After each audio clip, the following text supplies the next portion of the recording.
ब्रह्मा का पिता है, कौन विष्णु की मां, शंकर का दादा कौन है, हमको दे बता। ये जानने के लिए कृपया सुनिए। जगत गुरु तत्वदर्शी संत रामपाल जी महाराज के अमृत वचन सर्व पवित्र धर्मों के पवित्र शास्त्रों के आधार पर। अब जैसे एक उत्तीर्ण है, उत्तीर्ण माने सफल, अनुत्तीर्ण माने फेल। अब किसी बच्चे के पीछे लिख दिया रिजल्ट में अनुत्तीर्ण, और वो नौका है घर जाके कि ना अनुत्तीर्ण का अर्थ होता सब तो पास है, जिसका बराबर कोई पास है ना हो तो बकाले बेसिक, लेकिन वहां लिखा ना पावा तुम्हारा अगली क्लास में। तो ये नकली गुरु न्यू बतावे, और कुछ न्यू कहे हैं कि भाई अनुत्तम माने जिससे श्रेष्ठ कोई ना हो। अरे भले पुरुष हो, यदि गीता ज्ञान दाता कहते हैं समाज के अंदर ऐसा होता, समाज के अंदर ऐसे होता, अरे सीधा ज्ञान इसमें समाज के आ गया। गीता ज्ञान दाता कहता है कि मेरा एक ओम नाम है और मेरी साधना करने वाला ब्रह्मलोक में जाता है। गीता जी में स्पष्ट 8 में जाके 16वें श्लोक में ब्रह्मलोक पर्यंत भी गए हुए वापस आते हैं, जन्म मृत्यु होती है। इसलिए 7वें अध्याय के 18वें श्लोक में गीता जी में कहा कि यह मेरी गति भी अनुत्तम है, ये घटिया है, व्यर्थ है, क्योंकि ये पुण्यात्मा जो नेक आत्मा ज्ञानी आत्मा है तो अच्छी परमात्मा प्राप्ति के लिए यत्नशील है, लेकिन ये मेरे वाली अनुत्तम घटिया गति में ही सचित है। इसलिए तो उसने कहा कि 15वें अध्याय के 1 से लेकर 4 तक और 16-17 में अध्याय श्लोकों में और 18वें अध्याय के 62वें श्लोक में और 18वें अध्याय के 66वें श्लोक में गीता ज्ञानदाता ने स्पष्ट कर दिया है कि संसार रूपी उल्टा लटका हुआ वृक्ष है। ऊपर को जड़ तो पूर्ण परमात्मा समझो, नीचे को तीनों गुण रजगुण ब्रह्मा सतगुण विष्णु रूपी शाखा है। जो संत इन सभी विभागों को बता देगा वो तत्वदर्शी संत है। और गीता जी अध्याय नंबर 4 के श्लोक नंबर 34 में कहा है कि जिस तत्व ज्ञान के बारे में सच्चिदानंद घन ब्रह्म की वाणी में 4थे अध्याय के 32वें श्लोक में कहा गया है कि वो सच्चिदानंद घन ब्रह्म की वाणी में ब्रह्मण मुखे, उसके परमात्मा के मुख कमल से उच्चारित वाणी कबीर वाणी में जो विस्तार के साथ धार्मिक अनुष्ठानों का ज्ञान दिया गया है, यज्ञों का, वो तत्व ज्ञान है। 4थे अध्याय के 34वें श्लोक में कहा कि उस तत्व ज्ञान को तू तत्वदर्शी संतों के पास जाकर समझ, वो तत्वदर्शी संत तुझे बताएंगे। अब तत्वदर्शी संत की पहचान बताइए 15वें अध्याय के प्रथम श्लोक में गीता जी के उल्टे लटके हुए संसार रूपी वृक्ष के सभी विभाग जो बता देगा स वेदवित, वो तत्वदर्शी संत है, उससे पूछो। अब ये तत्वदर्शी जगत गुरु अब जैसे सेवक होके उतरे इस पृथ्वी के मां और जीव उदाहरण जगत गुरु बार बार बलि जाऊं, जीव उद्धार करने के लिए वो कबीर परमात्मा वो जगत गुरु बनकर तत्वदर्शी संत की भूमिका करने के लिए यहाँ आए और 120 वर्ष तक रहे, सह शरीर आए, सह शरीर चले गए। तो यहाँ क्या बताते हैं कि तत्वदर्शी संत कौन होगा? जो उल्टे लटके हुए संसार रूपी वृक्ष के सभी पार्ट्स बता देगा, विभाग बतावेगा। तो परमेश्वर ने 600 वर्ष पहले उस सच्चिदानंद घन ब्रह्म की वाणी में ये भाग बता रखे थे। कबीर अक्षर पुरुष एक पेड़ है, सरपुरुष वाकी डारे, ये तीनों देवा शाखा है, भाई पात रूप संसारे। कख नहीं पता था। वेद ज्ञान दाता गीता ज्ञान दाता ने भी सिर्फ ऑप्शन छोड़ दिया, ऊपर को जड़ वाला और नीचे को तीनों गुण रूपी शाखा वाला, ये उल्टा लटका हुआ संसार रूपी वृक्ष से। अब इसके बारे में कंप्लीट ज्ञान तो तत्वदर्शी संत देगा, उससे पूछो। और परमेश्वर ने 600 वर्ष पहले दे रखा था ज्ञान, लेकिन नकली आचार्यों ने, गुरुओं ने हमारे तक कान नहीं दिया, हमारे को दूर रखा, अपने भगवान से मिसगाइड करते रहे। कबीर तो जुल्हा है, धानक है, इसने सदग्रंथों को कैसे जाना, इसने संस्कृत पढ़ना नहीं आता, केवल ब्राह्मण लोग ही संस्कृत के पढ़ने के अधिकारी थे उस समय। तो हमने यह बात इनकी मान ली झूठों की कि भाई सचमुच कबीर साहब तो जुलाए थे, दानक थे और ये पढ़े नहीं होंगे। आज पता चला वो तो पढ़े पढ़ाए थे, उन्हें पढ़ने की आवश्यकता ही नहीं थी। वो तो परमात्मा थे, सब भाषा के ज्ञाता थे, उनकी रची हुई सृष्टि थी, उनका दिया हुआ विधान था, उनको कंठस्थ याद है, तो मालिक है।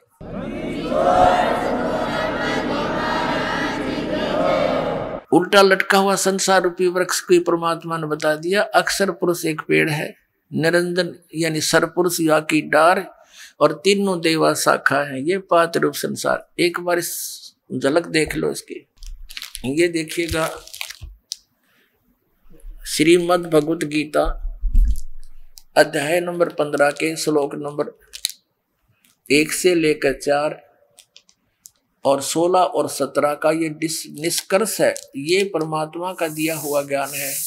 अब जैसे जड़ परोक्ष होती हैं, गुप्त होती हैं, पृथ्वी से बाहर, केवल पृथ्वी से बाहर इतना हिस्सा दिखाई देता है वृक्ष का, इसलिए परमात्मा ने कहा ये अक्षर पुरुष एक पेड़ है। ये तना समझो, ये तो अक्षर पुरुष है, और सरपुरुष वा की डार, और तीनों देवा शाखा है, ये पात रूप संसार।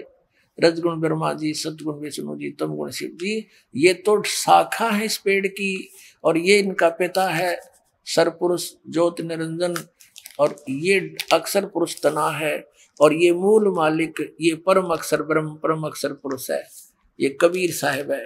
परमात्मा ने 600 वर्ष पहले कहा था अक्षर पुरुष एक पेड़ है, निरंजन वा की डारे, निरंजन कहो, सरपुरुष कहो, काल कहो, और तीनों देवा शाखा है, भाई पात रूप संसारे। तो पुणात्मा इसमें क्या स्पष्ट किया है कि जब तत्वदर्शी संत मिल जा 15वें अध्याय के 4थे श्लोक में, उसके पश्चात परमेश्वर के उस परम पद की खोज करनी चाहिए जहां जाने के बाद साधक फिर लौटकर कभी संसार में नहीं आते। और गीता ज्ञानदाता कहता मैं भी उसी की शरण में हूं, और जिस परमात्मा ने सारे ब्रह्मांडों की रचना की है, यानी जिससे संसार रूपी वृक्ष की प्रवृत्ति विस्तार को प्राप्त हुई है, यानी जिसने सब ब्रह्मांडों की रचना की है, और मैं उसी की शरण हूं, केवल उसी की पूजा करनी चाहिए और की नहीं। कंसेप्ट होया क्लियर। गीता ज्ञानदाता अपने से अन्य किसी भगवान उस सर्वशक्तिमान की साधना करने को कहता, जिससे ऐसी भक्ति मिलेगी, ऐसी गति मिलेगी, फिर कभी लौटकर संसार में नहीं आते। अब गीता जी अध्याय नंबर 15 के श्लोक 16 और 17 में 2 पुरुष बताए हैं, एक सरपुरुष, एक अक्षर पुरुष। ये देखिएगा, अपने सदग्रंथों में अनमोल खजाना भरा पड़ा है, और ये आउट ऑफ सिलेबस पढ़ाते रहे हमारे धर्मगुरु। इन्हें बैठा दिया हमारे पूर्वजों का, सारे भूत बनवा दिए। ये वहां धक्के खुआओ तीर्थों पे, वहां जाओ दान कर दो, उनका मोक्ष हो जाए। मोक्ष तो इस ज्ञान से होना था जो गीता में लिखा हुआ है। अब देखो ये श्रीमद् भगवत गीता है। अब इसके अंदर आपको दिखाते हैं अध्याय नंबर 15 का श्लोक नंबर 16 और 17। ये देखिएगा, ये 15वां अध्याय श्रीमद् भगवत गीता, और यहां से वो श्लोक है 16। दिवौ इमौ पुरुषौ लोके सर च अक्षर एव च सर सर्वभूतानि कटुस्थ अक्षर उच्यते। इसका अर्थ यहाँ करा इन्होंने, इस संसार में नाशवान और अविनाशी, अक्षर माने वैसे अविनाशी होता है, अक्षर अविनाशी, ये 2 प्रकार के पुरुष हैं। 2 प्रकार के पुरुष माने प्रभु हैं, और संपूर्ण प्राणियों के शरीर नाशवान है, जीवात्मा किसी की मरती नहीं। ये तो अंडरस्टूड है। अब इसका भावदास समझाएगा। इसमें क्या लिखा है कि सर पुरुष और अक्षर पुरुष ये 2 प्रभु प्रसिद्ध हैं, 2 भगवान, 2 स्वामी। अब सर पुरुष का अर्थ तो सीधा ही नाशवान है, सर माने नाशवान। अक्षर इसको क्यों कहा, और फिर 15वें अध्याय के अगले 17वें श्लोक में इसको भी रिजेक्ट किया है, अक्षर होते हुए भी, अक्षर उच्चारण करके भी इसको रिजेक्ट कर दिया। ये निष्कर्ष निकाला जाएगा, क्योंकि तत्व वेद है, तत्व ज्ञान से समझा जाएगा। अब क्या बताया है कि ये 2 प्रकार के दो पुरुष हैं। एक सरपुरुष है, ये 21 ब्रह्मांड का स्वामी है, ये काल है, ज्योत निरंजन है। और एक अक्षर पुरुष है, वो 7 संख ब्रह्मांड का मालिक है। वो अक्षर पुरुष है, उसकी आयु बहुत लंबी है, इसलिए उसको अक्षर कहने लगे। और जो परम अक्षर ब्रह्म है, जो पूर्ण परमात्मा, वो अन्य है, इन दोनों से भी अन्य है। और वो ओवरऑल कंट्रोलर है, सब ब्रह्मांडों का रचयिता है, सबका मालिक है। इस 21 ब्रह्मांड काल के 7 संख्य ब्रह्मांड इस अक्षर पुरुष के और अनंत ब्रह्मांड है, उन सब का वो कुल मालिक है, वो सबका दाता है, सबका स्वामी, वो परम अक्षर ब्रह्म है। अब देखना, ये गीता जी अध्याय नंबर 15 का हमने 16वां श्लोक पढ़ लिया। अब इस संसार में सर पुरुष और अक्षर पुरुष कहना दो भगवान है, दो नाशवान भगवान, दो भगवान है। और इनके अंतर्गत जितने प्राणी और इनके शरीर सब नाशवान है और जीवात्मा अविनाशी है। अब 17वें में क्या कहा है कि उत्तम पुरुष है तो अन्य, पुरुष माने परमात्मा, ब्रह्म कहो, भगवान कहो, प्रभु कहो। उत्तम पुरुष तो अन्य है, इन दोनों से और है, सर पुरुष और अक्षर पुरुष से। उत्तम पुरुष है तो अन्य परमात्मा इति उदाहरता है, जिसको परमात्मा कहा जाता है। यह लोक त्रयम् आविश्य विभर्ति, जो तीनों लोकों में प्रवेश करके सबका धारण पोषण करता है। उत्तम पुरुष तो अन्य ही है, ये स्पष्ट कर रहे हैं अपने अनुवाद में, जो तीनों लोकों में प्रवेश करके सबका धारण पोषण करता है, अविनाशी परमेश्वर परमात्मा, इस प्रकार कहा गया। अब ये संसार रूपी वृक्ष की जो जड़ है, ये है वो उत्तम पुरुष है तो अन्य, और ये परम अक्षर ब्रह्म कहलाता है, इसको परम अक्षर पुरुष कहो। और ये वास्तव में अविनाशी है। श्रीमद् भगवत गीता अध्याय नंबर 7 के श्लोक नंबर 29 में 29 में गीता ज्ञानदाता कहता है, जिसने मेरे इस ज्ञान का आश्रय कर लिया कि तत्वदर्शी संत की खोज करो, वो बताओगा परमात्म तत्व के बारे में, उसकी सारी महिमा। तो जो उसके पश्चात जो भक्त श्रद्धालु जरा और मरण से छूटने का प्रयत्न करते हैं, इस संसार के किसी भी इस नकली सुख की डिमांड वो नहीं करते, तो वो तत्ब्रह्म से और सारे अध्यात्म ज्ञान से और सभी कर्मों से परिचित हैं। देखिएगा फिर श्रीमद् भगवत गीता, गीता प्रेस गोरखपुर से प्रकाशित है। ये जयदयाल गोविंद का इसके अनुवादक है। अब देखिएगा 7वें अध्याय के 29वें श्लोक में श्रीमद् भगवत गीता अध्याय नंबर 7वां और नीचे आइए, ये 29वां श्लोक है। इसका यहाँ पर है ये संस्कृत मूल पाठ।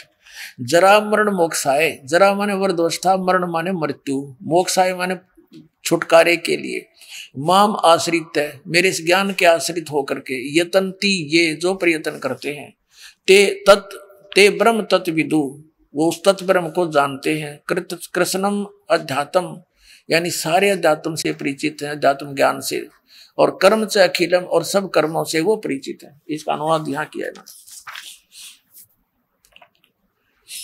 जो मेरे शरण होकर जरा माने वृद्धावस्था, मरण माने मृत्यु से छूटने के लिए यत्न करते हैं, वे पुरुष, वे भक्त तत्व ब्रह्म, ये तत्व ब्रह्म, उस ब्रह्म को और संपूर्ण अध्यात्म ज्ञान को और तथा संपूर्ण कर्मों को जानते हैं।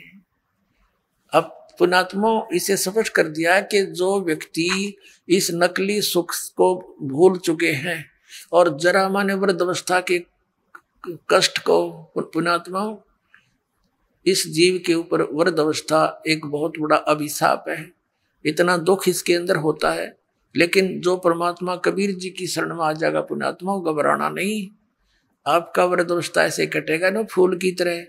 लेकिन जब तक सत भक्ति नहीं करते वो दुखी रहा करें, लेकिन फिर भी वृद्धावस्था तो वृद्धावस्था ही है, ये तो दुख तो है ही, कष्ट है, लेकिन परमात्मा की शरण में हल्का हो जाएगा, ये 30 भड़क कम लगेंगी। तो कहने का भाव यह कि फिर वो भक्ति करके यहाँ से पीछा छुटवाना है, तो वो व्यक्ति यहाँ इस दोनों कष्टों से खूब परिचित है, जन्म और मरण के दुख को और वृद्धावस्था के। इसलिए वो केवल जरा और मरण से ही छुटकारा पाने के जो प्रयत्न कर रहे हैं, वो व्यक्ति तत्ब्रह्म से परिचित हो चुके हैं, तत्ब्रह्म से ही गॉड, उस परमात्मा से और सारे अध्यात्म ज्ञान से, सब कर्मों से, कि ये क्या चक्कर है, स्वर्ग में गए फिर आगे, फिर राजा बने फिर गधा बन गए, व्हाट इज दिस। तो ये परिचित हो चुके हैं, वो ही उस साधना को कर रहे हैं।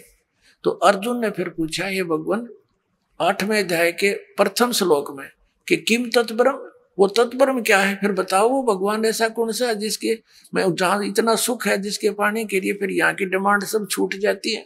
अब देखिएगा, अब यहाँ हम पढ़ रहे थे ये अंतिम 29वां श्लोक आपने पढ़ा कि जो उस ब्रह्म को संपूर्ण अध्यात्म को जानते हैं, कर्मों को जानते हैं, जो मेरे शरण होकर जरा और मन से छूटने के लिए प्रयत्न करते हैं।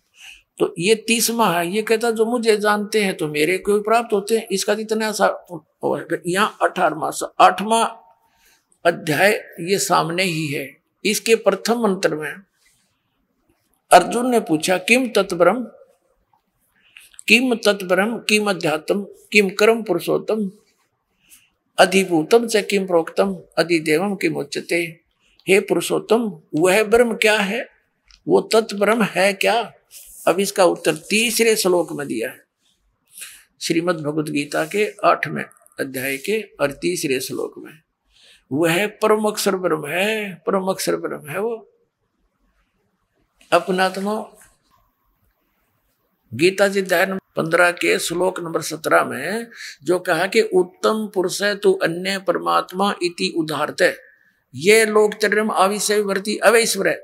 वो उत्तम पुरुष सही परमात्मा श्रेष्ठ भगवान तो इन दोनों से अलग है, भिन्न है, वो कोई और है। और वही तीनों लोकों में प्रवेश करके सबका धारण पोषण करता। जैसे संसार रूपी वृक्ष की जो जड़ है वो मूल मालिक है, सत्य पुरुष है, उससे सबको आहार मिलता है, सबका धारण पोषण करने वाला वही है। तो 8वें अध्याय के अब 3रे श्लोक में स्पष्ट कर दिया कि वो परम अक्षर ब्रह्म है। ये गीता ज्ञान दाता से अन्य है। अपने आत्माओं, अब गीता ज्ञान दाता ने स्पष्ट कर दिया गीता जी अध्याय नंबर 8 के श्लोक नंबर 13 में कि मेरा तो केवल एक ओम अक्षर है, क्योंकि ये गीता ज्ञान दाता ब्रह्म है। ये देखिएगा श्रीमद् भगवत गीता अध्याय 8 के और श्लोक नंबर 13 में ओम इति एकाक्षरम ब्रह्म व्यवहारन मां मनुसमरण ये प्रियति तजंदेहम स याति परमाम गतिम।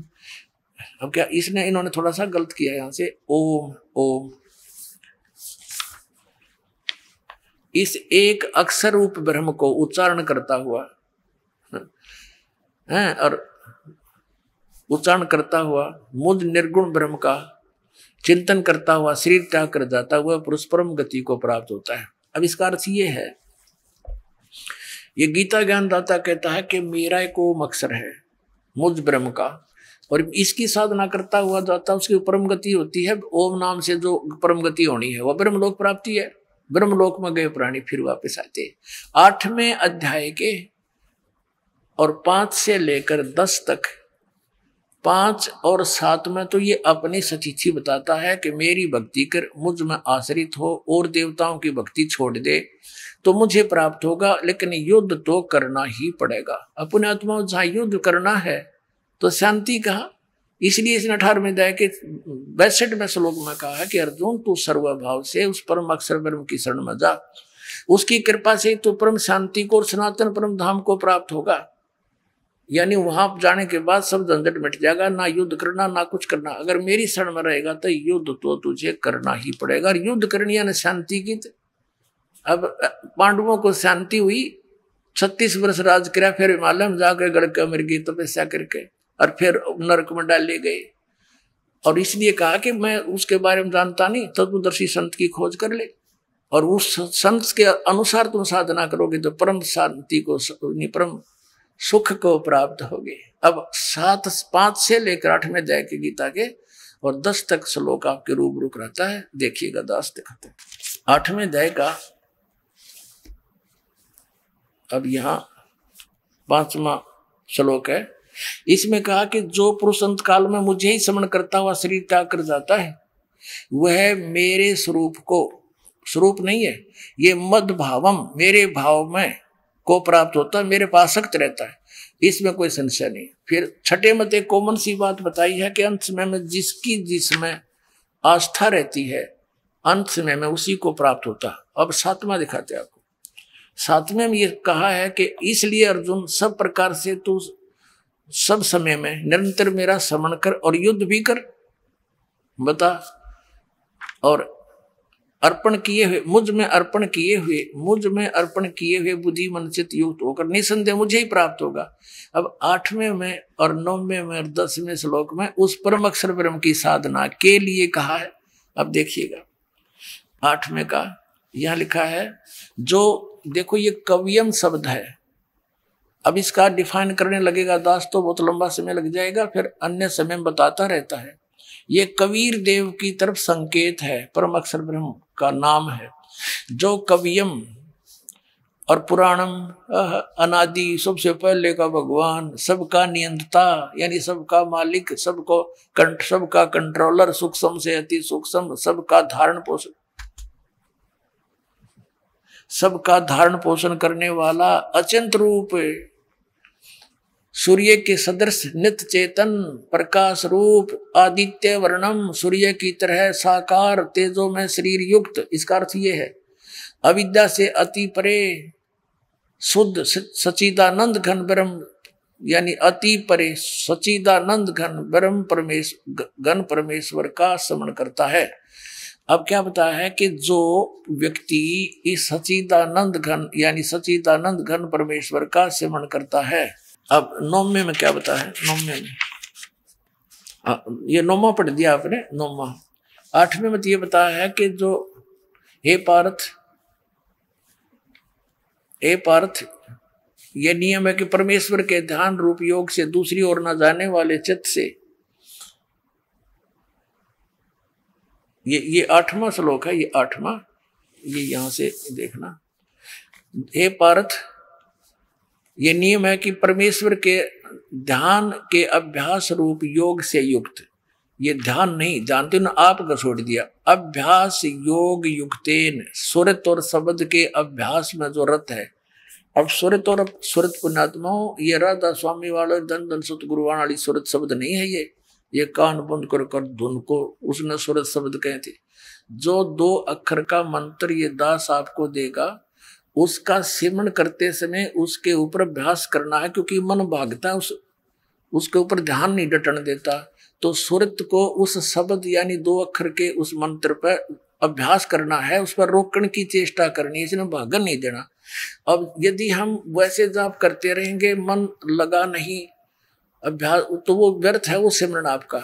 आपने ये देखना है कि बाहर मंत्र जो छोड़ रहा हूँ वो कौन सा उच्चारण हो रहा है अंदर श्वास के द्वारा, और अंदर कौन सा जा रहा, तब ये मंत्र का आपका सफल मंत्र माना जाता है भक्ति का। अब देखना, अब हम पढ़ रहे हैं अध्याय नंबर 8 का और श्लोक नंबर 8 ही पढ़ रहे हैं। ये 8वां श्लोक है। हे पार्थ, ये नियम ना हमने, हे पार्थ परमेश्वर के अध्ययन नहीं है, अभ्यास रूप योग से, योग माने साधना से, उस नाम की साधना से युक्त, दूसरी ओर न जाने वाले चित्त से निरंतर चिंतन करता हुआ परम दिव्यम पुरुषम, पुरुष माने परमेश्वर, परम प्रकाश रूप दिव्य परमेश्वर को प्राप्त होता है, जो गीता ज्ञान दाता से अन्य है। अब 9वें में क्या बताया है देखो, जो कवियम, जैसे आपको पहले बताया है कई बार, तो यहां समझो जो कबीर देव, लेकिन डिटेल यहां नहीं बता पाऊंगा, समय थोड़ा।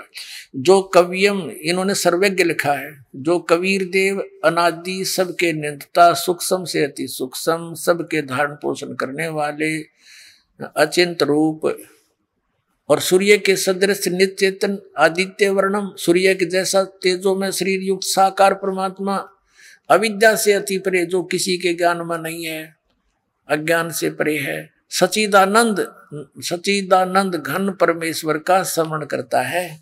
अब 10वें में 8वें 9वें 10वें में कश्यप क्लियर कर दिया। ये 10वां, वह भक्ति युक्त अंत काल में भी योग बल से बेरकुटी के मध्यम में प्राणों को, यानी श्वास का सिमरण है, प्राण संगरी जो नानक साहब ने बोली, उसमें बड़ी डिटेल थी। प्राणों को यानी श्वासों को अच्छी प्रकार स्थापित करके फिर निश्चल मन से स्मरण करता हुआ आए है उस दिव्यम परम पुरुषम, उस अद्भुत परम पुरुष यानी सतपुरुष को, परम अक्षर ब्रह्म को ही प्राप्त होता है। बोलो सतगुरुदेव।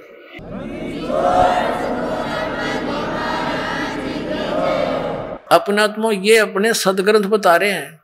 अब इसका मंत्र कौन सा है? इसने अपना तो बता दिया, ओम अक्षर नथिंग एल्स।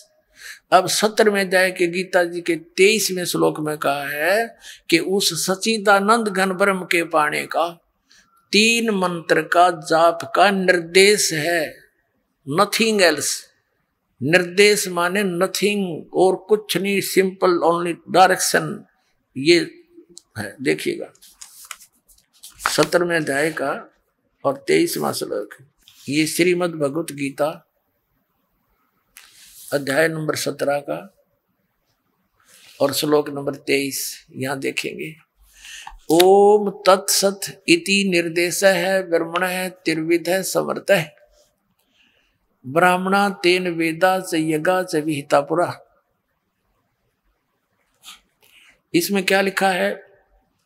ब्रह्मण माने सच्चिदानंद घन ब्रह्म, ब्रह्मण माने सच्चिदानंद घन ब्रह्म, देव परम पुरुष। ओम तत्सत, ऐसे ये 3 प्रकार का सच्चिदानंद घन ब्रह्म का नाम कहा गया है।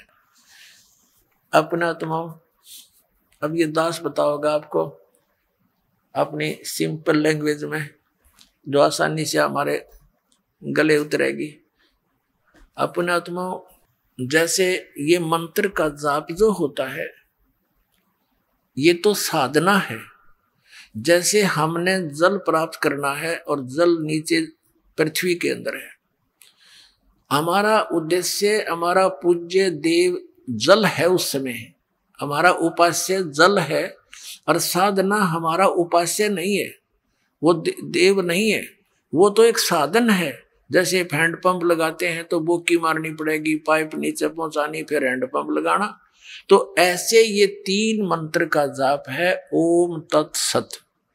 ओम और तत्, सत, तत् और सत ये सांकेतिक है। काल ने बताया नहीं कि मुझे नहीं मालूम, इसको पता भी नहीं परमात्मा ने, या दया करिए हमारे पे, न यू खोल देता तो सारे न जाप कर दे पाते। और ये नकली संत अपने शिष्यों को नाम देते हैं, ओम हरि ओम तत्सत, हरि ओम तत्सत। चरण पैर कितने खोखे। अब क्या बताते हैं? अब ओम तो ये ब्रह्म का है, सरपुरुष का। ये 3 पुरुष आपके समक्ष हमारे सदग्रंथों में है, 3 भगवान, 3 प्रभु, 3 स्वामी। और तत्व और सत्य ये सांकेतिक है, ये कोड वर्ड है। ओम और तत्व वो सांकेतिक शब्द मिलकर ये सतनाम बढ़ता 2 अक्षर का। अब ये ओम नाम और ये तत्व आदि हमारी पूजा नहीं है, ये साधना है। इसमें हमने जलना मिला है या मजदूरी करनी पड़ेगी। तो ये श्वास उश्वास से सतनाम का प्राणों से, श्वासों से सिमरण होता है। नानक साहिब जी स्वयं इस 2 अक्षर के मंत्र का जाप किया करते थे और उसका प्रमाण है ये जन्म साखी भाई बाले वाली में, समुद्र की साखी में। लेकिन परमात्मा ने इन पुण्यात्माओं को मिले थे, वो परमेश्वर आकर सतपुरुष इन पुण्यात्माओं से कह दिया था, मेरी ये लाख दुआई दया करना मेरे पे कि अभी इसको सार्वजनिक ना करना, नहीं तो बिचली पीढ़ी की पुण्यात्मा पार नहीं हो पाओगे। काल के दूत फिर ये नाम देते पाओगे ग्रंथ, गुरु ग्रंथ साहिब में तो पढ़ के, और ये हम विचलित हो जाएंगे, मेरे बच्चे मुझे पहचान नहीं सकेंगे। तो नानक साहिब जी ने दृढ़ निश्चय कर लिया था, किसी अपने बच्चों को भी नहीं दिया वो 2 अक्षर का नाम। ऐसा झटका दे दिया था मर्दाना को कि सारा सिख समाज दूर हो गया उस मंत्र से। इसलिए कि नकलियां का हाथ लग जाती है। और ज्यादातर ये कर्म बिगाड़ने वाले जो गुरु बने हैं ये सिख समाज से उभर कर आए हैं, गुरु ग्रंथ साहब को आधार बनाकर ये वचन करते रहे हैं। जैसे शिवदयाल जी, वो शिवदयाल जी भी उसी पंजाबी यानी गुरु इस सरदार पंथ से था। बाबा जयमल सिंह जी उन्हीं गुरु ग्रंथ साहिब को मानने वाले ही थे। तो इनको अगर ये पता लग जाता थी तो ये अच्छी आत्मा, लेकिन काल का फंस गई है, तो उन्होंने रहम कराया हमारे ऊपर, लिख दिया। पुराण संगली में तो विशेष डिटेल थी, लेकिन वो इसी भय से गुरु ग्रंथ साहिब में नहीं रखी गई कि कहीं आने वाले सिख समाज में इस ओम इस 2 अक्षर के सतनाम का कोई जाप ना कर ले और मर्दाना वाला हर्ष ना हो जाए। इस कारण से वो नहीं रखी गई। लेकिन ये हमारे ऊपर रहम हुआ कि गरीबदास जी के द्वारा परमेश्वर ने, आदरणीय गरीबदास साहिब जी के द्वारा वह वाणी फिर से सुचारू करवानी पड़ी। फिर बुलवा सत को सतलोक ले गए, ज्ञान फीड किया उन्होंने, फिर निष्कर्ष ने उसमें डिटेल के साथ उसमें दोबारा लिख दी, जो दास के हाथ लाएगी। और गरीबदासियान पता नहीं, हुआ बाई नाम देते हैं, उनका मंत्र नहीं पता उनको।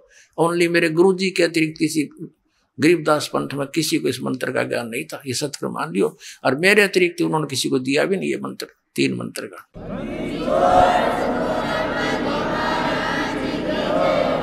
तो ये तो परमात्मा पुण्यात्मा हॉकी के सा गेम है यो। जैसे हॉकी खेलता खेलता प्लेयर होता है ना, उस बाल को एक बार तो विरोधियों की तरफ फेंक देता है, उधर वो भागते हैं, फिर वो निकाल कर गोल कर देता है। तो ऐसे लाए परमात्मा इनको निकाल कर के खिलाड़ी, परमात्मा के बच्चे जिनको ये मिले थे, आज आपका हाथ लग गया यो, न तो बर्बाद कर देता ये काल। अब प्रसंग चल रहा है कि ये 2 अक्षर का मंत्र है, ये सतनाम है, और तीसरा जो सत्य है वो सारनाम है। उसके लिए तो मालिक ने कहा था, धर्मदास मेरी लाख दवाई, ये सार नाम की दबार ना जाई। ये तो किसी को तुम जाप करो, लेकिन की तो भनक भी ना लगने देना इसकी। और सार नाम बार जो पढ़ी, ये बिचली पीढ़ी हंस नहीं तरी। तो कहने का भाव ये अपने आत्माओं की, जो ये ओम तत्सत का जो मंत्र है, इसकी त्रिविध है, 3 प्रकार से ही साधना करने का निर्देश है, यानी फाइनल फैसला है। तो ओम और तत् मिलकर ये 2 अक्षर का सतनाम है। इसके सिमरन की विधि भिन्न है, श्वास उश्वास से, प्राणों से, यानी इसका जाप है। और फिर तीसरा सार नाम आपको दिया जाएगा, वो आपका फिर परमात्मा से मेल कराएगा। अब जैसे हैंडपंप लगाने के लिए बोक्की लगाते हैं, जैसे ये नकली नाम देते हैं ओंकार सतनाम, निरंकार ज्योति निरंजन सतनाम आदि, अकाल मूर्त सब स्वरूपी राम सतपुरुष, ओम नमः शिवाय, हरे राम हरे कृष्ण, ये कोई जाप है? जैसे सतपुरुष अकाल मूर्त सब स्वरूपी राम, ये तो परमात्मा की महिमात्मक उपमात्मक शब्द हैं। इन चाहे सतपुरुष कह लो, चाहे अकाल मूर्त कहो, जल कहो, पानी कहो, नीर कहो, एक के बात है। उसको तो पाना है हमने, और ये रट्टा लो, अरे जल पानी नीर करते रहो, भगवान पानी मिलेगा, ये कैसे मिलेगा? वो तो विधि अलग है उस जल के पानी की। ये 2 अक्षर के नाम की बोकी लाई जाएंगी जमीन में, ऐसे बोकी मारते हैं, मिट्टी बाहर फेंकी, फिर बोकी, फिर मिट्टी फेंकी बाहर, ऐसे तो ऐसे श्वास उश्वास की बोकी लगेंगी। अब सतनाम 2 अक्षर के मंत्र से परमात्मा प्राप्ति नहीं हुई, इसलिए परमात्मा ने कहा है कि जो जन होगा जो हरि लेगा शब्द बिलगाए, और सो हम जप मरे व्यर्था जन्म गवाए। यानी केवल इस एक मंत्र और इन सतनाम के दोनों मंत्रों का भी जाप तुम करते रहे, यूजलेस, जब तक सार नाम नहीं मिलेगा। अब जैसे हैंड पंप लगाने के लिए प्रोसेस शुरू हुआ, प्रोसीजर, बोकी और पाइप ने अपना काम कर दिया, जल तक पहुंच गई, लेकिन जल प्राप्त नहीं हो सका। उसके लिए तो ये तो सतनाम के 2 अक्षर का काम हो गया, समझ लो। बहर गुफा तक ये आपका रास्ता क्लियर कर देगा, लेकिन सतलोक प्रवेश नहीं कर सकते। उसके बाद सारनाम दिया जाएगा, हैंड पंप लगाया जाएगा पंप के ऊपर, और फिर उसका भी जाप करना है, उसकी मोमेंट देना है, उसकी साधना करनी है, तब गदड़ गदड़ वो जल निकलेगा। तो ऐसे ये 3 मंत्र का जाप है, और इससे मोक्ष होगा, वो परम अक्षर ब्रह्म, वो सतलोक, वो सुख सागर प्राप्त होगा।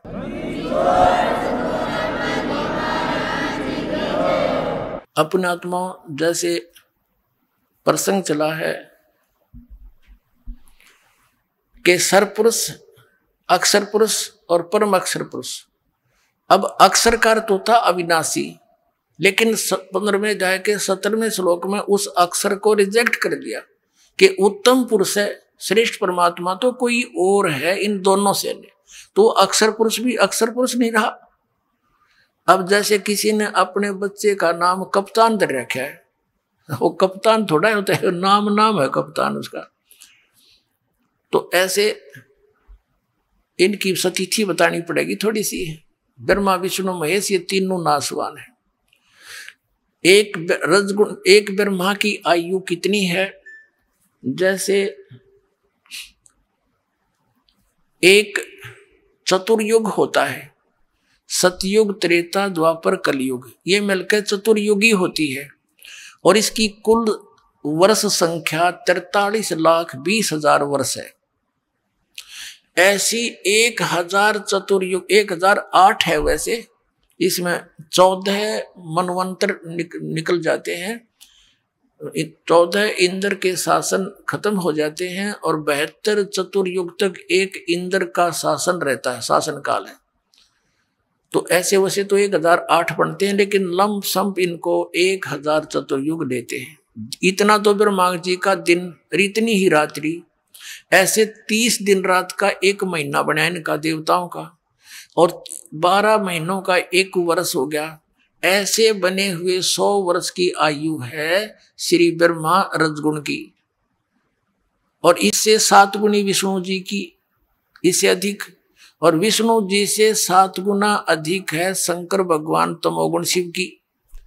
और जब 70,000 बार ये तमोगुण शंकर भगवान की मृत्यु हो लेगी, तब एक ब्रह्मांड का विनाश होगा और इस सरपुरुष का नाश होगा इस काल का।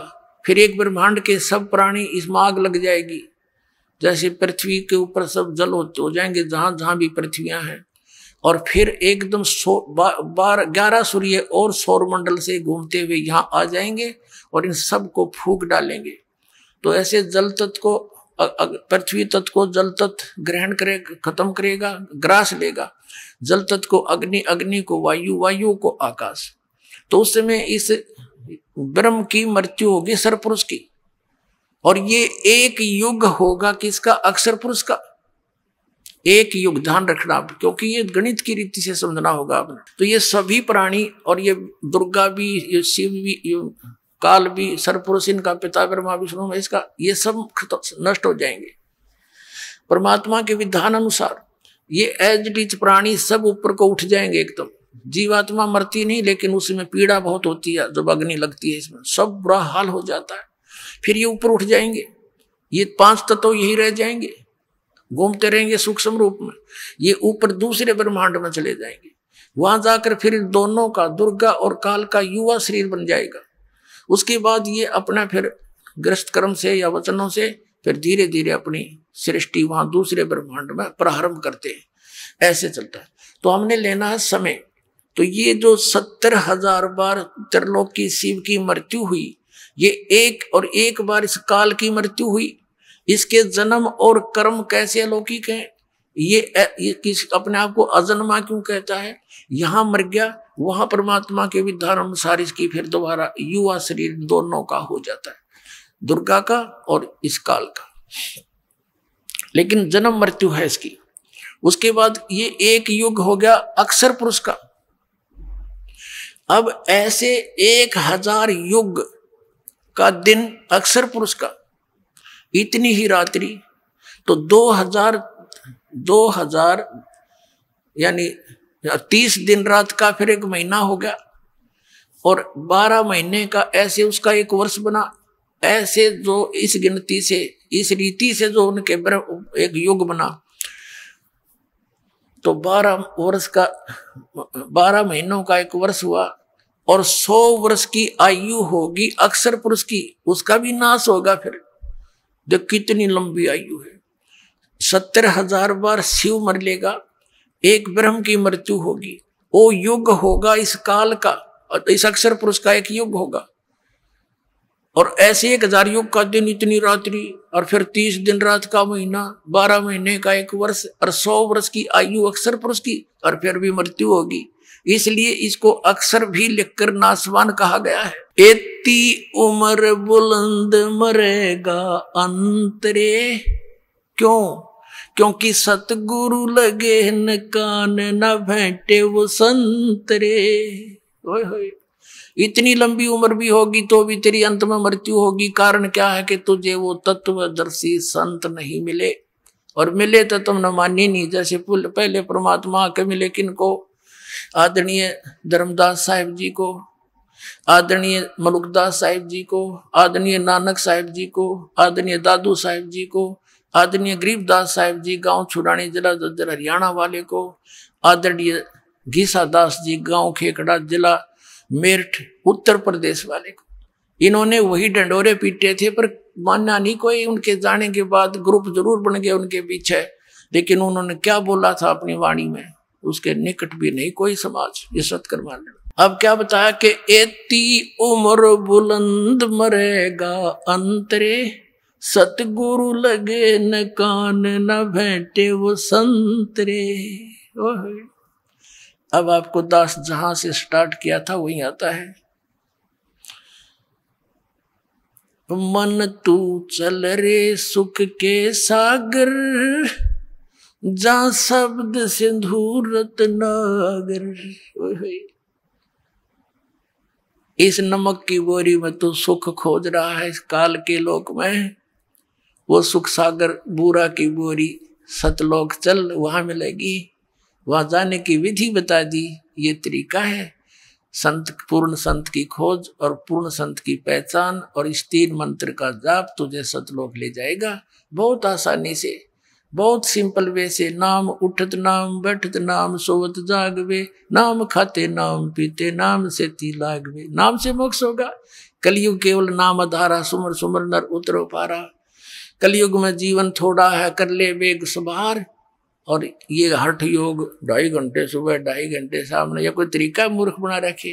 कहते ये योग साधना बने नहीं, केवल नाम आधार। नाम इनके नकली सारे, इन वो कहीं की ईंट कहीं का रोड़ा। हरियोराधा स्वामी वाला ने एक कुणबा जोड़ा। अब झूठे मंत्र कहीं से सिर ले लिया, किसी का पैर ले लिया, भगवान निराकार 5 काल नाम के, और दुनिया मूर्ख बना के बैठा दी। तो पुण्यात्मा अब ऐसे मिलेगा वो भगवान जिन महापुरुषों ने परमात्मा पाया, उनके इतिहास में लिखा। ये 2 अक्षर का नाम जपया उन्होंने। गरीबदास साहिब जी ने कति क्लियर लिखा हुआ है, और गरीबदास साहिब की वाणी इतनी पॉपुलर नहीं बनी, इसलिए ये गुप्त रह गया। और नानक साहिब जी की वाणी तो उसी समय पैरेलल ही लिखी गई थी 200 वर्ष के बाद, और वो तो बहुत पॉपुलर हो गई थी, जन जन पढ़ने लग गया, उसमें तक खोज लेते। वह भी दया हुई दाता की, इसलिए उन्होंने अलग से प्राण संगली बनाई थी, और एक राजा को कसम खवा दी थी कि मेरा शरीर है, इसको तू संभाल के रखना मेरे बच्चों के लिए, इसको देना नहीं किसी अन्यायी ऐसे व्यक्ति को जो बर्बाद कर दे।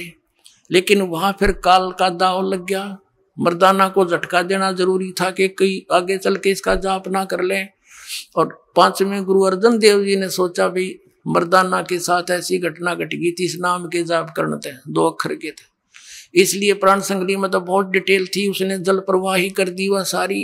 वो तो एक निकाल ली किसी संत ने, उसने ये कसम दिला दी कि जो आप कहना चाहते हो उसको हम अलग रख देंगे, उनको शेष वाणियों को हम पढ़ लेंगे। ऐसा ही कर दिया गया। वो प्राण संगली का अर्थ क्या है, जो श्वास के द्वारा पूरी डिटेल बताई गई थी कि ऐसे सिमरण करना है, इस मंत्र को ऐसे जपना, इसको ऐसे जपना। जो भी हुआ मालिक की दया से ठीक हुआ। अब गरीबदास साहिब ने क्लियर कर रखा उसमें, ये 2 अक्षर का मंत्र जब श्वास से, श्वासा पारस भेद हमारा, जो खुद जैसो उतरे पारा। तो ये पॉपुलर हुई नहीं, हरिदास तक इसी पंथ में दास को शरण मिली, और इससे ही निकल कर बाहर आया, और यह संसार में फैला दिया परमात्मा का तत्व ज्ञान, और मोक्ष होगा।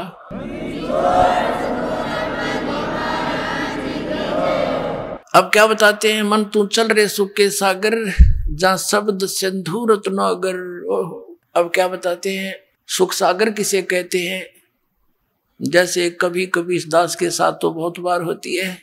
आइए अब हम उन श्रद्धालुओं के अनुभव जानते हैं जो जगत गुरु तत्वदर्शी संत रामपाल जी महाराज जी से दीक्षा प्राप्त कर चुके हैं तथा उनके द्वारा बताए गए भक्ति मार्ग पर चल रहे हैं। सर नमस्कार।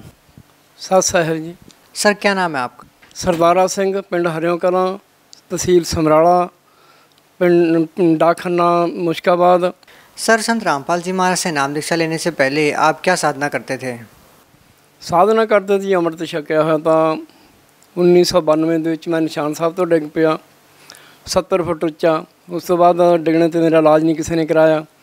फिर मैं राधा स्वामी मत के नाल जुड़िया 92 जी। सर आप कितने साल तक राधा स्वामी पंथ से जुड़े रहे? 92 ਤੋਂ ਲੈ ਕੇ ਜੀ ਜੁੜਿਆ ਰਿਹਾ ਮੈਂ 13 ਤੱਕ ਜੀ ਰਾਧਾ स्वामी माते ਨਾਲ ਜੁੜਿਆ ਰਿਹਾ। ਔਰ ਜਿਹੜੀ ਆਰਥਿਕ ਤੰਗੀ ਤੀ ਮੇਰੀ ਉਹ ਨਹੀਂ ਪੂਰੀ ਹੋਈ। ਜਿਹੜਾ ਕੋਈ ਪਾਠ ਤਾਂ ਬਹੁਤ ਜ਼ਿਆਦਾ ਕੀਤਾ ਤਾਂ ਉਹਨਾਂ ਤੋਂ ਬਹੁਤ ਜ਼ਿਆਦਾ ਭਜਨ ਕੀਤਾ ਤਾਂ ਜਿਹੜੇ ਤਰੀਕੇ ਨਾਲ ਦੱਸਿਆ ਤਾਂ 2.5 ਘੰਟੇ ਸਵੇਰੇ 2.5 ਘੰਟੇ ਸ਼ਾਮ ਪੂਰਾ ਵਕਤ ਦੇ ਰਹੇ ਤੇ। ਔਰ ਫਿਰ ਵੀ ਕੋਈ ਜਿਹੜੀ ਘਰ ਦੀ ਤਕਲੀਫ ਹੀ ਰਹਿੰਦੀ।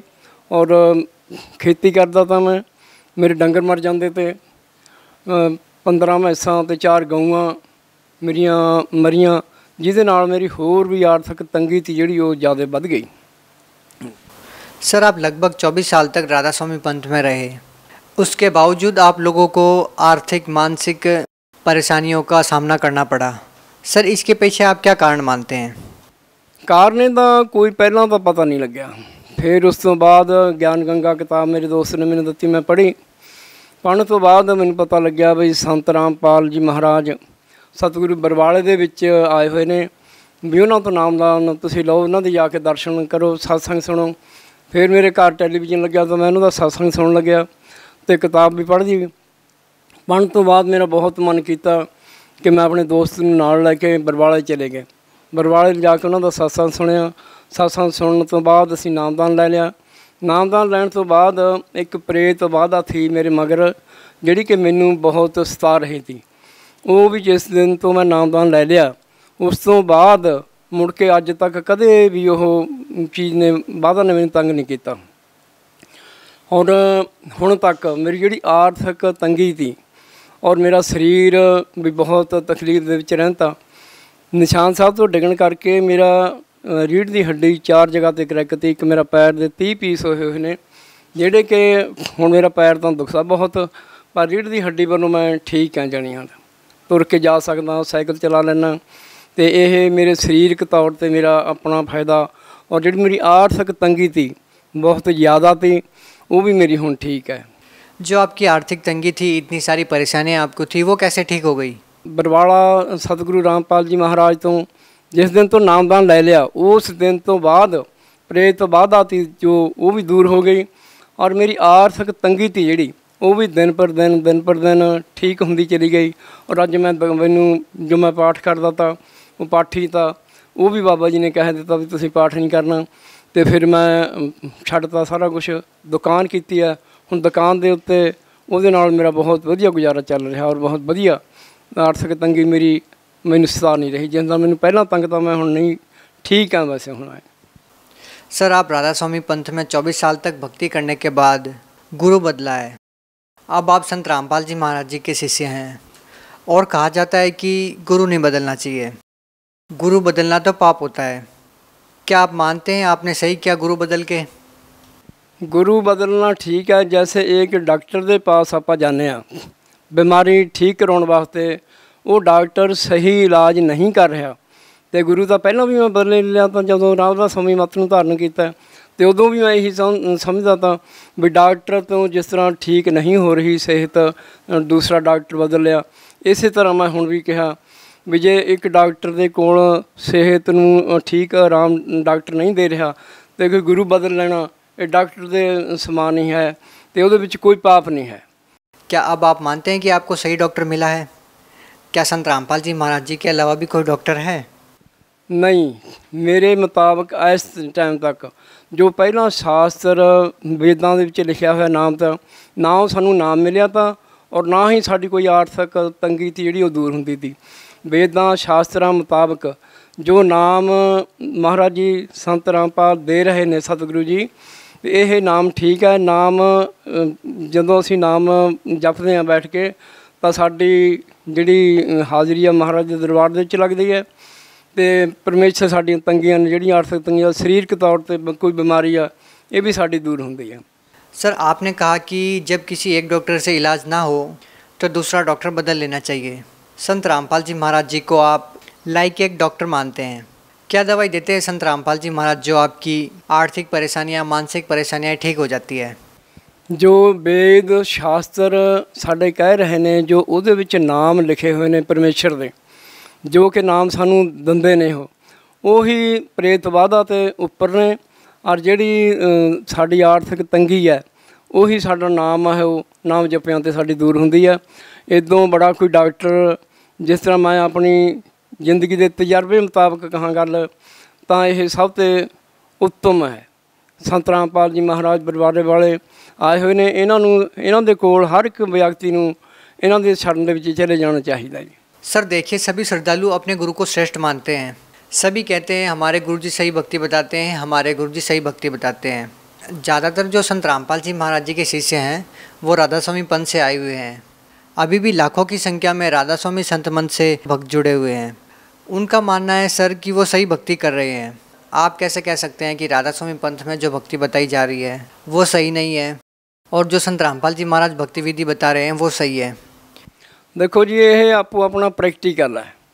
जो उन्होंने प्रैक्टिकल उन्होंने चंगा लगता वो उन्ना चिर चंगा कही जाते हैं।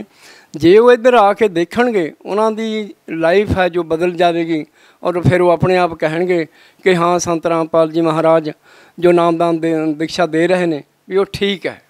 सर यहाँ पे देखने वाली ये बात है कि आप भी अपने गुरु को सही बताते हैं और राधा स्वामी संत मंत्र में भी अपने गुरु को सही बताते हैं। कहा जाता है कि एक समय में एक ही सद्गुरु होता है। अगर इस बात को डिफ़ाइन किया जाए या आम जन समाज के लोग अगर समझना चाहें कि कौन ठीक है और कौन गलत है, इसका फैसला कैसे हो? इस बात का फैसला तो जाके ही पता लगेगा। पर एक समय ਦੇ ਵਿੱਚ ਜਦੋਂ ਭਗਤ ਕਬੀਰ ਸਾਹਿਬ ਜੀ ਇਸ ਦੁਨੀਆ ਦੇ ਉੱਤੇ ਕਾਂਸੀ ਦੇ ਵਿੱਚ ਆਏ ਹੋਏ ਤੇ ਉਹਨਾਂ ਦੇ ਨਾਲ ਰਵਿਦਾਸ ਜੀ ਮਹਾਰਾਜ ਵੀ ਸੀਗੇ ਤੇ ਸੰਤ ਉਸ ਟਾਈਮ ਵੀ ਉਹਨਾਂ ਨੂੰ ਮਾੜਾ ਕਹਿੰਦੇ। ਅੱਜ ਵੀ ਲੋਕ ਇਸ ਸਮਾਜ ਦੇ ਜਿੰਨੇ ਲੋਕ ਨੇ ਆਪੋ ਆਪਣੇ ਪੰਥ ਦੀ ਸਭੀ ਮਨਾਉਂਦੇ ਟੇਕ। ਆਪਣੇ ਪੰਥ ਨੂੰ ਜਿੰਨਾ ਚਿਰ ਬੰਦਾ ਬਦਲ नहीं ਲੈਂਦਾ ਉਹਨਾਂ ਚਿਰ ਉਹਨੂੰ ਸੱਚ ਦਾ ਤੇ ਝੂਠ ਦਾ पता नहीं लग सकता। सर देखिए, ज़्यादातर संत परमात्मा कबीर साहब की वाणियों को आधार बनाकर सत्संग करते हैं। राधा स्वामी पंथ ले लीजिए या डेरा सच्चा सौदा सिरसा ले लीजिए या निरंकारी पंथ ले लीजिए या कोई भी सदगुरु हो, कोई भी संत हो या कोई भी धर्मगुरु हो, संत रामपाल जी महाराज जी भी कबीर साहब की वाणियों को, उनके ग्रंथों को आधार मानकर सत्संग करते हैं। सर आप लोगों को क्या ऐसा अलग लगता है संत रामपाल जी महाराज जी सही चीज़ बता रहे हैं और वो गलत बता रहे हैं? क्योंकि दोनों ही संत, दोनों ही धर्मगुरु कबीर साहब की वाणी को आधार मानते हैं। अब यहाँ पे फैसला कैसे हो कि कौन सही बोल रहा है, कौन गलत बोल रहा है? देखो जी, गल ये है भी पाठ गुरु ग्रंथ साहिब जी का मैं भी करता था। वो पढ़ते थे तो सानू पता नहीं लग रहा भी यह किस दे बारे लिखा है। जो ग्रंथ खोल के संत रामपाल जी महाराज ने दसे ने अज तक किसी ने दसे नहीं हैं। संत चाहे किड्डा ही हो, संत का असीं समराले के इलाके दे विच रहने आ, साडे नेड़े नेड़े संत बहुत ने। जिहड़ा कि संत गुरु ग्रंथ साहिब नूं पढ़ते जरूर ने पर खोल के दस नहीं। असीं खुद पढ़ते थे, असीं भी किसी को खोल के दस नहीं सके भी गुरु ग्रंथ साहिब दे विच आ कुछ लिखा होया। या कबीर साहिब के बारे, गुरु नानक साहिब की जिहड़ी बाणी है बहुत गुंझलदार बाणी है, उन्होंने समझ दे विच बिल्कुल नहीं आउंदी। श्री गुरु ग्रंथ साहिब में आप लोगों की गहरी आस्था है। श्री गुरु ग्रंथ साहिब में एक वाणी है, सोई गुरु पूरा कहावे जो दो अक्षर का भेद बतावे। अब यहाँ पे कहा यह गया है कि सच्चा सद्गुरु तो वही होता है जो दो अक्षर का भेद बताता है। आपके विचार में क्या संत रामपाल जी महाराज जी उन दो अक्षरों का भेद बताते हैं या राधा स्वामी संत मंत्र वाले बताते हैं? क्या कहना चाहेंगे? कहना तो यह चाहूँगा जी, उन्होंने कोल तां 5 नाम का अखर जो दे रहे ने उहदे विच संत रामपाल जी महाराज ने पढ़ के उन्होंने लिखिया होया सानू दिखा दिता कि 5 नाम काल के जानो, आदि नाम लै गुप्त रखाऊँ। इस तरह का सलोक है कुछ। तो जिहड़ा सच्चा नाम है वो जिस तरह ग्रंथां दे विच दिता होया उस तरह संत रामपाल जी महाराज दे रहे हैं और उसे नूं सच्चा नाम असीं कहांगे। बाकी तो अपने पंथ नूं हरेक आदमी चंगा कहंदा, पर असीं देख लिया फिर के देखण दे नाल सानूं ये पता लग गया कि सच्चा नाम की है ते झूठा नाम की है। सर आप 24 साल तक राधा स्वामी संत मंत्र में रहे। आप अपने उन साथियों को, उन सत्संग प्रेमियों को क्या संदेश देना चाहेंगे जो अभी भी उस भक्ति को आधार मान के अपना जीवन वहाँ पे लगाए हुए हैं, ये सोच करके कि वो सही भक्ति कर रहे हैं? आप उनको क्या संदेश देना चाहेंगे? संदेश तो यही देना चाहूँगा भी जिस तरह मैं 24 साल इन्हां दी भगती करके इन्हां दा नाल सेवा करके ते पिछे हटना पिया, इस तरह ही आप सारे मेरी बेनती नूं सुनते हुए ते छड्ड के बरवाले आश्रम जाके नामदान दी भगती करन और अपना जीवन मोक्ष ਔਰ ਜੀਵਨ ਮੁਕਤੀ ਦਾ ਸਾਧਨ ਸੋਚਣ, ਜਿਹਦੇ ਕਾਰਨ ਕਰਕੇ ਅਸੀਂ ਜੀਵਨ ਧਾਰਿਆ, ਅਸੀਂ ਜਨਮ ਲਿਆ, ਤੇ ਸਾਡਾ ਜਨਮ ਇਸੇ ਤਰ੍ਹਾਂ ਸੁਧਰੇਗਾ ਜੇ ਅਸੀਂ ਸੱਚੀ ਭਗਤੀ ਸੱਚੇ ਗੁਰੂ ਦੀ ਕਰਾਂਗੇ। ਜੇ ਸੱਚੇ ਗੁਰੂ ਦੇ ਕੋਲ ਅਸੀਂ ਨਹੀਂ ਜਾਵਾਂਗੇ ਤਾਂ ਗੁਰੂ ਤਾਂ ਬੇਅੰਤ ਨੇ, ਕੋਈ ਕਹਿਣ ਦੀ ਗੱਲ ਨਹੀਂ ਹੈ। ਹਰ ਇੱਕ ਆਪਣੇ ਆਪ ਨੂੰ ਵਧੀਆ ਕਹਿੰਦਾ, ਚੰਗਾ ਗੁਰੂ ਸੱਚਾ ਕਹਿੰਦਾ, ਪਰ ਸੱਚਾ ਨਾਮ ਕਿਸੇ ਗੁਰੂ ਦੇ ਕੋਲ ਹੈ ਨਹੀਂ, ਕੇਵਲ ਬਰਵਾਲੇ ਤੋਂ ਬਿਨਾਂ। ਸੰਤ ਰਾਮਪਾਲ ਜੀ महाराज सच्चा उपदेश दे रहे हैं। सर, क्या जो आप भक्ति साधना कर रहे हैं, जो संत रामपाल जी महाराज जी ने आपको बताई है, क्या आप मानते हैं कि वह जो भक्ति साधना है वो बिल्कुल सही है, या अन्य किसी गुरु को आप अपना गुरु बना सकते हैं? नहीं, ये तो गल गलत है। हुण फिर के सारा कुछ देख लिया, संतां दे कोल ये नहीं हैगा भी असीं इन्हां दे कोल पहले ही आ गए। तो जदों अमृत छकिया तां उत्थे भी पंजाब दे संत इकट्ठे हो जाते हैं जिथे सत्संग हुंदा तां, ते आम संतां दे विच जे ब्यास जाते ते तां भी उन्होंने आम सारे भगतां दी बाणी दस दिते विच। ते ये जो जिहड़ी सच्ची भगती आ, नाम है और वेदां दे मुताबक, शास्त्रां दे मुताबक जो कि सानू लिखिया होया सारे घर बैठिਆਂ ਨੂੰ ਟੈਲੀਵਿਜ਼ਨ ਤੇ भी दिखाता, ਅਸੀਂ जाके बरवाले सत्संग सुन के भी इन्हां दा ਅਸੀਂ देख लिया, तो अखीं देख के भी ग्रंथां दे विच आ कुछ लिखा जो पढ़ के सुना रहे हैं। तो हुण सानू एतवार पूरा है, इस तो वध किसे नहीं जावांगे, चाहे कुछ भी गल है। सर, यदि संत रामपाल जी महाराज जी के सत्संग प्रवचन या आप लोगों की बातें जो मानते हैं कि सही है और वो संत रामपाल जी महाराज से जुड़ना चाहेंगे, तो वो जुड़ कैसे सकते हैं?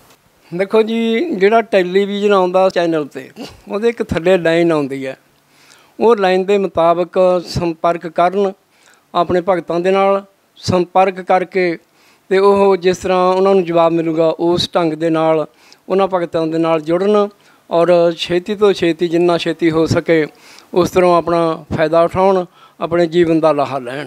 सर, आप संत रामपाल जी महाराज को सच्चा सदगुरु मानते हैं और कहते हैं कि उन्हीं के पास सही भक्ति विधि है। यदि संत रामपाल जी महाराज से नाम दीक्षा लेने के बाद भी किसी श्रद्धालु को लाभ ना मिले तो फिर वो श्रद्धालु क्या करें? ये तो हो नहीं सकती गल बई उस भगती जाए तो संत रामपाल जी महाराज जी कोल गया होवे और कोई भगती लाभ ना मिलिया होवे उन्हें। गल ये आ भी जे उन्हें भगती नहीं की, नाम की कमाई नहीं की, फिर वो कह सकता भी मैनू संत रामपाल जी कोल जाके मैनू फायदा नहीं होया। जे कोई सच्चे इरादे नाल सच्ची भगती नूं, जिस तरह बाबा जी चलते फिरते उठते बहते दसते रहे, सहज भगती सहज मार्ग है और वो कोई औखा भी कम नहीं है, कोई 2.5 घंटे नहीं बैठना, कोई 3 घंटे नहीं बैठना, और फिर भी कोई कहे चलता फिरता मैनू फायदा नहीं है, ये गल मैं नहीं मानता। सर, देखिए, हमने बहुत सारे श्रद्धालुओं से सुना है कि संत रामपाल जी महाराज जी का नाम लेते ही नशा छूट जाता है। क्या आप भी कोई नशा करते थे? नहीं, मैं तो नशा नहीं किया। क्या ये बात सही है कि संत रामपाल जी महाराज से नाम दीक्षा लेने के बाद नशा छूट जाता है? हाँ जी, ये सुनिया है।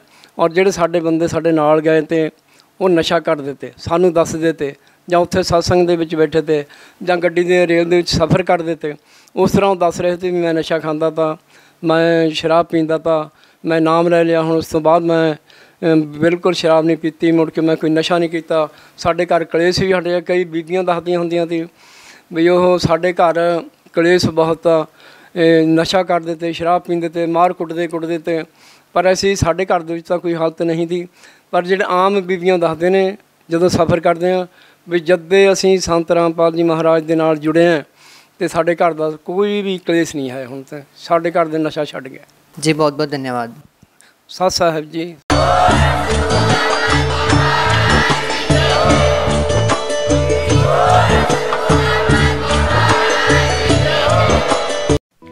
आप सुन रहे थे जगत गुरु तत्वदर्शी संत रामपाल जी महाराज के मंगल प्रवचन। अधिक जानकारी के लिए संपर्क करें